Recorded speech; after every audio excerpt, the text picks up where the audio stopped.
What's going on, guys? Dr. Sean at Braithwaite Chiropractic coming at you with today's daily stretchy. So today we are going to talk about some variations to your hamstring stretch.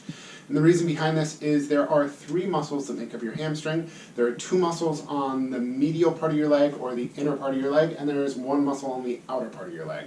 And those muscles are going to be stretched a little bit differently. Most of us, when we think about hamstring stretches, are thinking about the very generic, both feet pointing straight ahead, bend over, touch your toes, or one leg out on something, lean forward, touch your toes, something along those lines to stretch your hamstring. And while those are great hamstring stretches, they're really not kind of isolating the tighter inner part or the tighter outer part.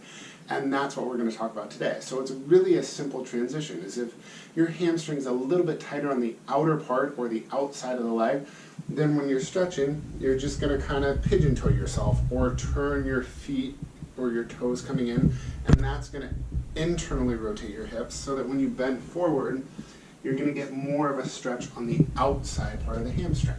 Granted, if you're a little bit tighter on the inner part of the hamstring or the inside part of the leg, you're going to put your feet kind of like you're walking with the feet externally rotated, and that's going to externally rotate the hips. And then when you bend forward, you're going to get a little bit more of a pull on the inside part of the hamstring. And these same things can be applied to, putting your leg up on something and stretching. You're just going to internally rotate the hip to get a little bit more of a stretch on the outer part of the hamstring.